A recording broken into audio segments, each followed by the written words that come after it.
débiles, pues este edificio lo hicimos sin juntas de dilatación. Para ello, las juntas de dilatación evidentemente son para permitir las dilataciones del edificio.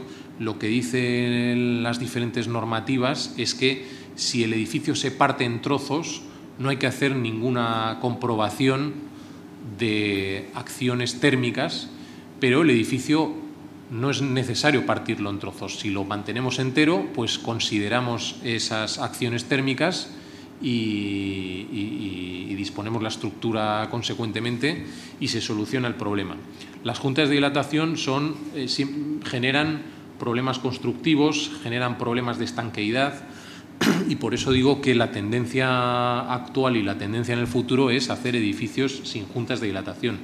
Este edificio pues tiene estos 90 por 90 metros, pero en España se hacen actualmente edificios de más de 150 metros de longitud sin juntas de dilatación. Eso tiene unas reglas de diseño de estructura, que es intentar no ubicar demasiados núcleos rígidos en el perímetro del edificio para que se pueda mover libremente. También son edificios que requieren tener una altura entre plantas importante, con pilares que no sean demasiado gruesos para que esos pilares puedan moverse también con cierta facilidad.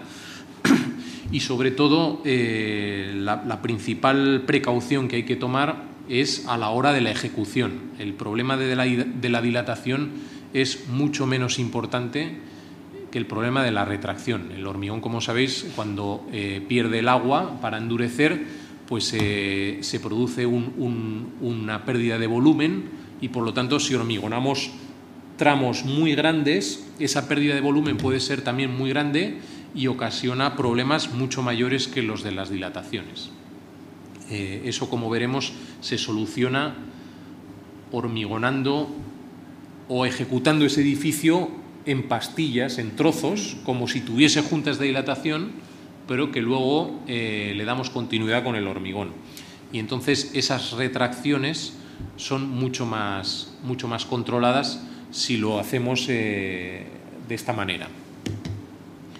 La otra cuestión, más anecdótica que quería explicar aquí es que los dos sótanos que tiene este edificio, por el tipo de terreno más bien rocoso, pues se ejecutaron por un sistema descendente de bataches anclados. Aquí vemos el nivel de la calle.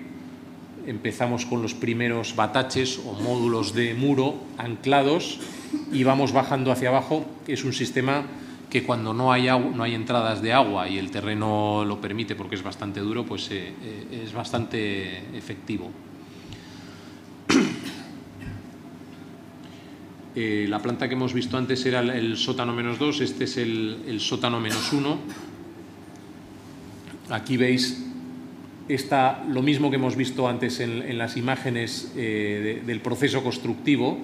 Se monta la armadura de un tramo de forjado y cuando ya tenemos la armadura montada colocamos los casetones de Porespan. Aquí en este caso veis que son de formato rectangular y sobre los casetones acabamos de hormigonar el resto. Veis que aquí el tramo de forjado que está montado es bastante grande y, sin embargo, el tramo que hormigonamos pues es mucho más pequeño, porque lo que decía es importante acabar de completar el forjado para evitar las juntas frías dentro de esa sección de hormigón.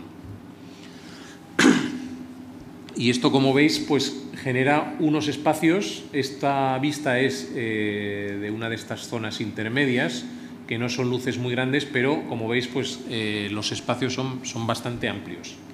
Aquí, como decía, la altura de pilares, en este caso, pues al ser el volumen, requiere un volumen de instalaciones importante, pues la altura entre plantas también es importante, y esto es una de las cuestiones que permite el hacer este edificio sin juntas de dilatación.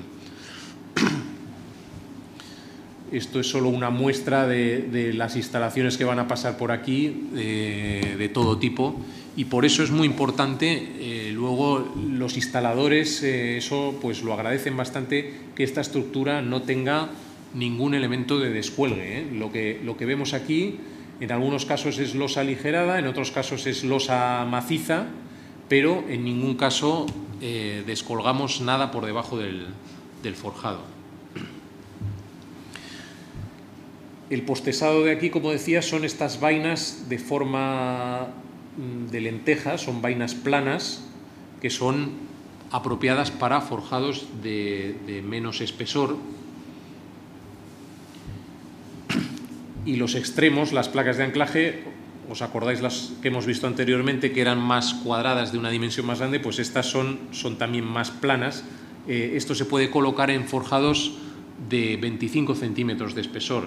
Con un forjado, si las cargas no son muy elevadas, por ejemplo, para un edificio de oficinas, podemos hacer luces de 10 por 10 metros fácilmente con 25 centímetros de espesor, con una losa maciza postensada.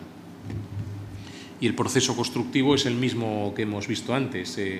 Se monta la armadura, se montan las vainas, se enfilan, o sea, se coloca el cable, se fijan las placas y después de hormigonar, cuando el hormigón haya endurecido, pues con un gato hidráulico se tensan.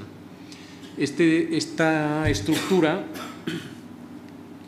como no tiene juntas de dilatación y en cambio había trazados que mueren, digamos, en el interior de la planta, pues para poder colocar ese gato que estire de los cables, pues requiere dejar unas ventanas. Veis la armadura inferior pasando por aquí, dejamos unas ventanas para colocar el gato aquí, estirar, y una vez que se haya aplicado la fuerza de tensado que se requiere, estas ventanas las cerramos, las cegamos, y entonces la planta queda continua. Bueno, otra visión de estos trazados de vainas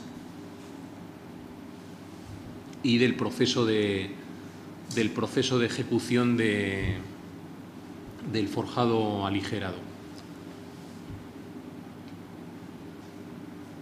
Los espacios, pues quedan espacios, como decía, muy, muy amplios, con un forjador relativamente fino. Hay otros sistemas para hacer forjados muy finos con luces grandes. En el norte de Europa se utiliza mucho más el sistema prefabricado por una cuestión climatológica. Hay un sistema finlandés de vigas planas, mixtas, acero hormigón, pretensadas, que con un canto de 30 centímetros, o sea, la viga plana en una dirección y placa alveolar o prelosa en la otra dirección, y con un canto de 30 centímetros sin descuelgues, pues se pueden cubrir también luces de 12 o 14 metros. Lo que pasa es que esas vigas mixtas pretensadas son de una complejidad mucho mayor que esto que estoy mostrando. En climas más fríos, durante más tiempo a lo largo del año, pues este hormigón in situ no sería posible, porque habría que parar la ejecución de la obra durante todo el invierno, y eso pues en muchas ocasiones no se puede. O sea que también uno de los condicionantes, yo hasta ahora voy explicando condicionantes más espaciales y arquitectónicos y de cargas y de usos, pero otro condicionante importante es la climatología de donde se construye el edificio. A veces eso condiciona de manera importante el tipo de estructura que se va a utilizar. Bueno, el edificio se acaba con unas fachadas con doble piel de vidrio, y el aspecto que tiene el edificio acabado pues es un aspecto bastante compacto, coherente con este planteamiento de estructura única que hemos visto antes, sin juntas de dilatación. Que la estructura no tenga juntas de dilatación y funcione no quiere decir que los elementos constructivos no tengan que tener juntas de dilatación. Cada sistema tiene unas reglas. Si esta fachada, en vez de ser un muro cortina, fuese una fábrica de ladrillo, Evidentemente que no podemos hacer 90 metros de fábrica de ladrillos sin juntas. La fábrica tiene que tener sus propias juntas.